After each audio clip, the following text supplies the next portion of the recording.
Let me ask you something that might hit deeper than you expect. When was the last time you actually felt your birthday? Not posted about it, not forced a smile, not brushed it off like it didn't matter, but truly felt it? Because somewhere along the way, that quiet magic we used to feel turns into something heavier, quieter, and harder to talk about. And if that opening already tugged at something inside you, if you've ever felt unseen, uncelebrated, or strangely distant from your own birthday, then this space is for you. Before we go any further, hit subscribe.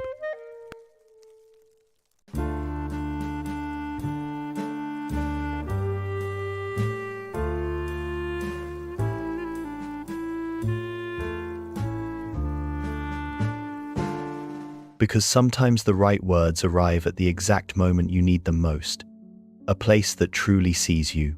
A place that understands people like you deeply, honestly, without judgment. A place that understands people like you.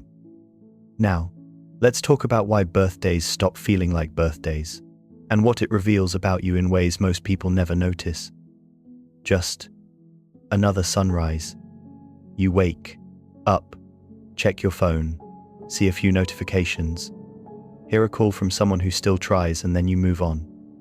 Nothing special, you tell yourself. It's just a normal day. But if it were truly just a normal day, why does it linger in your chest the way normal days don't? Why does your mind replay who remembered and who didn't? Why does the silence feel louder than usual? We're taught to hide this, to act unbothered, to pretend that birthday expectations are childish, that wanting to feel seen makes us needy. So we say the line everyone says when they're trying not to want anything. I don't really celebrate. But that sentence is rarely about celebration. It's about permission, about protection, about lowering the emotional bar before life has the chance to lower it for you. People who treat their birthday like a normal day aren't cold. They aren't detached. They aren't empty. They're simply people who learned that it hurts less when you don't expect anything. And that's where the psychology begins. Because the mind has a fascinating way of rewriting emotional rules after enough disappointment. It reprograms your expectations to keep your heart steady, stable, unshaken. It's not sadness, it's survival. This is called emotional self-protection. A quiet shield, a soft armor, not visible to anyone else, but felt deeply inside your own chest. People say, it's just another day, but what they really mean is, it's safer if I don't hope too loud. Because hope, when repeated too many times without reward, turns into caution. You stop expecting big gestures. You stop waiting for surprises. You stop imagining a room full of people singing your name. You learn to keep your expectations close to the ground so nothing has the power to disappoint you again. But here's the paradox: when you protect yourself long enough, you eventually forget what it felt like not to need protection. You forget the ease, the innocence, the unfiltered joy. You begin to walk through your own birthday like a polite guest in a life you're still trying to belong to. Calm, composed, detached in ways you don't talk about. People say you're low maintenance. They say you're mature. They say it's nice how you don't make a big deal of things. But maturity isn't the whole story. Sometimes, it's emotional withdrawal in disguise. Because deep down, every person, no matter how independent, still carries the smallest wish. I hope someone remembers, without me having to remind them. Not because you want attention, but because you want significance, you want presence, you want to feel that your existence ripples outward into someone else's world. That's not childish, that's human. And the people who don't care about their birthday, they're often the ones who cared the most once until life taught them caution. Sometimes, birthdays remind us not of celebration, but of all the years we didn't feel celebrated. And when that memory sits too close to the surface, we learn to soften the day, make it smaller, make it quieter, make it survivable. But birthdays were never meant to be small. They were meant to be symbolic, a checkpoint, a quiet acknowledgement of existence, a whispered reminder. You were born. You made it another year. You're still here. And being here matters even when you don't say it out loud. But here's the emotional catch. Birthdays don't just remind us of existence. They remind us of time. How far we've come. How far we haven't. the soft distance between who we hope to be and who we actually are. And not everyone feels ready to face that version of themselves each year. So they blur the day, they downplay it, they neutralize it, not from apathy but from self-preservation. But I want to tell you something important, something people rarely say. There is nothing wrong with you if your birthday doesn't feel the way it used to. There is nothing wrong with growing quieter, nothing wrong with celebrating in small, private ways, nothing wrong with wanting the day to pass gently rather than loudly. This isn't emotional emptiness, it's emotional evolution. But still, even in that evolution, there remains a soft echo inside. The part of you that says, I hope someone cares. I hope someone sees me. I hope someone remembers. Not because you need a party, not because you want a crowd, but because everyone deserves to feel like they matter, even if only for a moment. And that moment, even for the people who say they don't care, still holds weight. Because birthdays carry a strange, quiet power. They reveal who we are when we aren't performing, when we aren't hiding, when we aren't pretending. They reveal how deeply we feel things that no one else sees. Birthdays show us our loneliest parts and our most hopeful parts at the exact same time. And that emotional duality is why the psychology is so fascinating. People who treat their birthday like a normal day aren't empty of emotion, they're full of it. But their emotions have learned to whisper instead of speak. They learn subtlety. They learn softness. They learn not to hope too loudly in a world that didn't always reward their hope. And that brings us to the next layer of this story. But here's the deeper truth. Sometimes the people who downplay their birthday aren't trying to be humble. They're trying to stay balanced. Because one of the hardest parts of adulthood is learning that attention feels different than it did when you were young. When you're a child, attention feels natural, effortless, right? But as you grow older, attention becomes complicated. You begin to feel guilty for wanting it. You begin to feel undeserving of it. You begin to worry that asking for it makes you seem needy or dramatic. So instead of asking, you shrink, you downplay, you say, it's fine, it's just another day, even when it's not. And this is where psychology gets brutally honest. People often stop celebrating themselves when they've spent too many years being the strong one for everyone else. The reliable one, the stable one, the person who remembers everyone's birthday but has no idea what to do with their own. When you're always the giver, receiving starts to feel foreign, awkward, almost uncomfortable. So your birthday becomes neutral ground, a day where your vulnerability gets replaced by practicality. You wake up, you breathe, you get through the day, and you pretend it doesn't mean anything. But beneath that calm, the mind is processing quietly, taking inventory, repeating memories, comparing years, measuring growth or the lack of it, wondering about time in a way you don't on any other day. And even if you're surrounded by people, the emotions of your birthday are always deeply personal, felt from the inside out. Because birthdays, unintentionally, make you confront the version of yourself you've become. Some years, you're proud. Some years, you're confused. Some years, you feel like you've wasted time. And some years, you feel grateful just to have survived. Whether you celebrate or not, your mind still whispers. Another year. What did I learn? What did I lose? What did I gain? Who did I become? This quiet self-reflection is why your birthday feels heavier as you get older.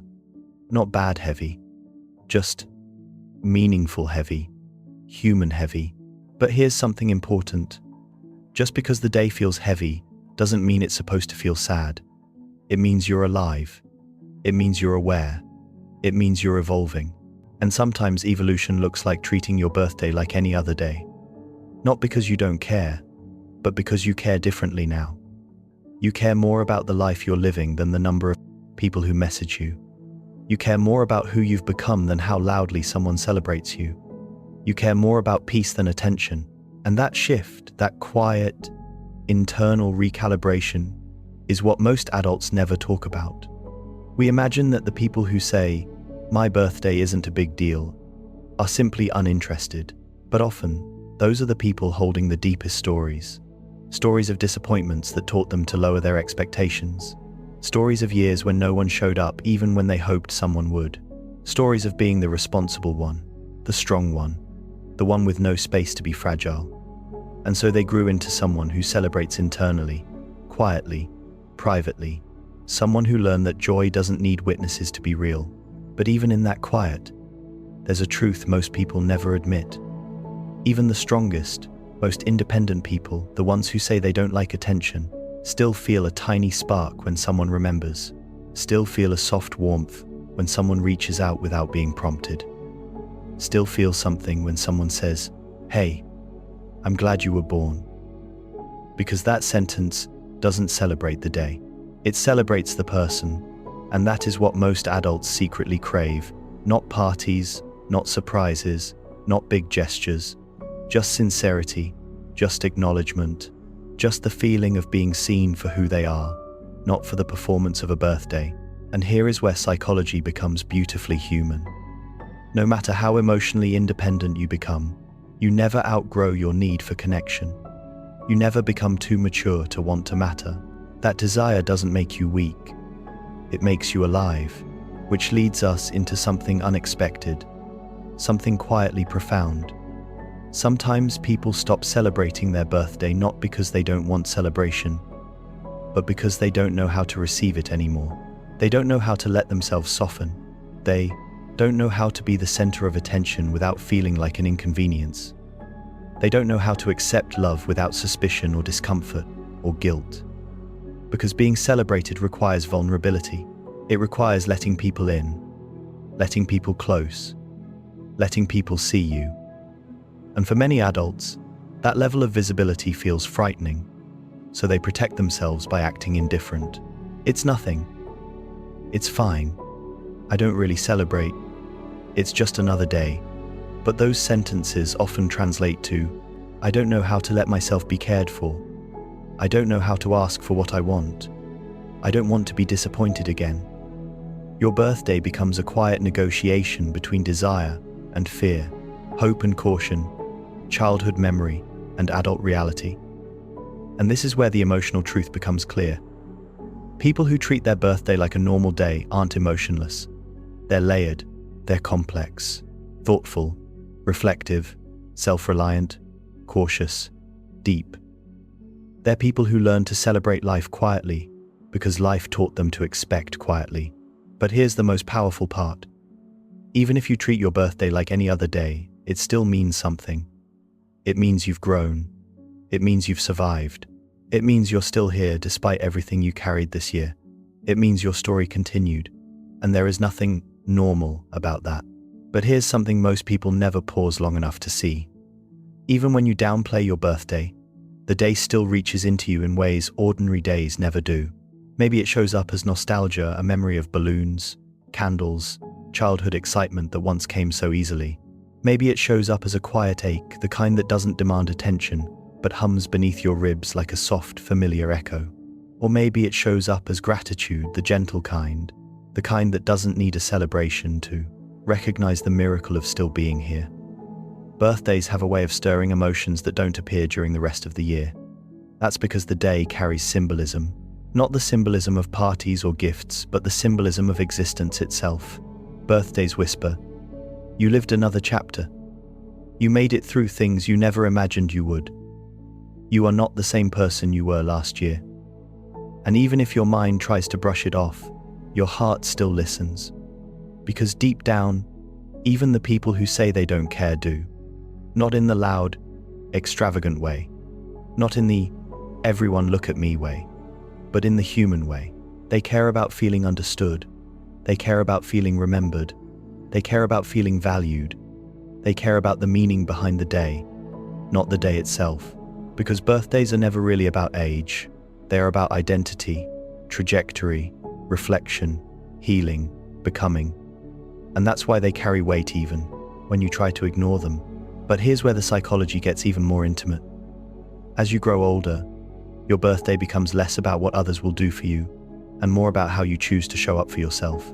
Your birthday becomes a mirror, and sometimes the reflection is gentle. Sometimes it is confronting. But it's always telling the truth. It asks questions you don't ask on any other day.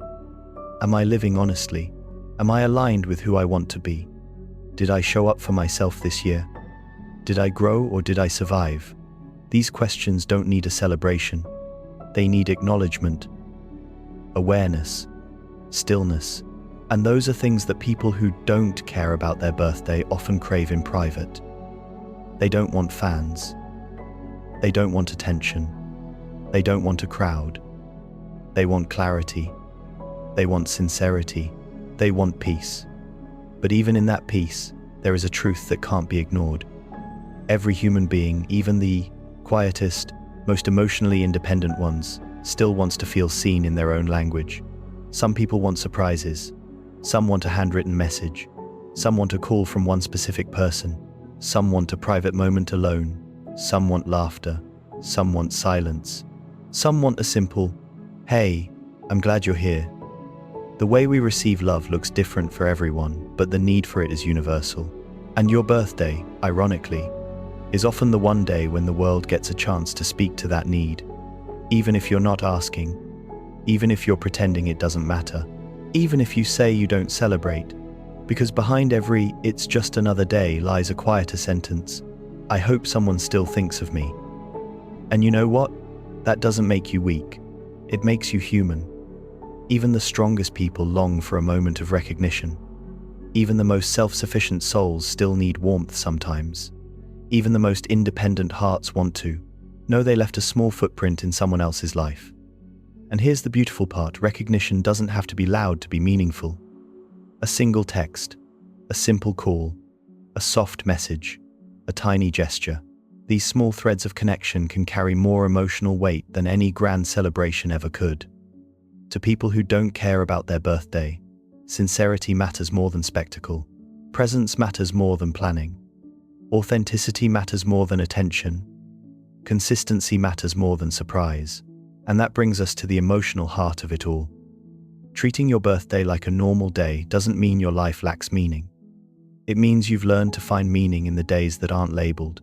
It means joy, for you, doesn't need noise to be real. Doesn't need witnesses to be valid, doesn't need celebration to exist. Your happiness doesn't depend on a single day anymore. You've learned to celebrate quietly in the small routines, the peaceful mornings, the private victories, the gentle moments that never get posted but mean everything. That's growth. That's evolution. That's emotional maturity. But there is one more layer, the deepest one, the one most people never speak out loud. Even when you've grown comfortable with quiet birthdays, even when you no longer wait for messages, even when you no longer crave attention, there is still a child inside you that remembers. A child who once counted the days with shining eyes. A child who once felt special without guilt. A child who once believed the entire world paused because they existed. That child never disappears. They simply grow quiet until someone whispers, "Hey, I see you. Happy birthday." And that whisper, no matter how old you are, still matters, because the psychology behind people who don't care about their birthday isn't about indifference. It's about softness. It's about self-protection. It's about emotional evolution. It's about the quiet balance between independence and longing. It's about learning that celebration can be private, but connection will always be shared. So, if your birthday comes and goes quietly, if you wake up and feel nothing extraordinary, if you go to work, make your coffee, walk through the day as if it's any other, I want you to understand something clearly. That doesn't mean you're numb. That doesn't mean you're empty. That doesn't mean you're disconnected from yourself. It means you've learned that meaning doesn't need noise. Joy doesn't need applause. Life doesn't need a spotlight to feel worth living. You've learned to celebrate gently in ways the world may never see. But here's the part people forget. Even the quietest celebrations still deserve warmth, still deserve recognition, still deserve a moment of softness. Because even if your birthday feels ordinary, you are not. You are the sum of every version of yourself that fought to survive another year. You are the accumulation of every heartbreak you healed from, every lesson you learned, every morning you chose to wake up even when you didn't feel like it. You are a living archive of growth, resilience, change, and quiet courage. And maybe you don't throw parties for yourself. Maybe you don't tell people. Maybe you try to blend the day into the rest of the week. But that doesn't erase the truth. Your existence matters, whether you celebrate it loudly or whisper it softly. And maybe, just maybe, you deserve more tenderness than you allow yourself to receive. Maybe you deserve a moment to pause and breathe, to acknowledge the distance you've traveled, to look at yourself with gentle eyes instead of critical ones. Maybe you deserve to put down the armor for one day, not to be vulnerable to others, but to be honest with yourself. Because quiet birthdays are not the absence of emotion, they're the presence of reflection. And every reflection reveals something. It reveals who you've become and who you are still becoming. It reveals your scars and your healing. It reveals your strength and your softness. And it also reveals that even the people who say they don't care carry the deepest emotional worlds within them. Worlds full of memories, hopes, fears, and unspoken longing. Worlds that don't need a celebration but still deserve acknowledgement. So the next time your birthday arrives, and you feel that quiet tug in your chest, that little heaviness, that little ache, that little whisper of something you can't name, don't ignore it. Don't dismiss it. Don't call yourself dramatic for feeling it. That ache is not sadness, it's self-awareness. It's your heart reminding you that you are human, and humans are made of emotion, memory, connection. Let yourself feel whatever you feel. If it's nothing, that's okay. If it's everything, that's okay too. If it's bittersweet, welcome to the most honest parts of adulthood. Because birthdays, at their core, were never really about celebration. They were about acknowledgement, recognition, existence. They were about taking one breath and saying, I am here, and that still means something. And if no one else tells you this, then let these words become your reminder. You matter. Your existence matters. Your quiet life matters. Your growth matters. Your presence matters. And your story, even if you celebrate it in silence, is still worth celebrating every single year. You don't need confetti. You don't need a cake. You don't need a crowd. You just need a moment, a breath, a whisper, a simple acknowledgement that you made it. And that, in the softest, realest, most human way, is enough.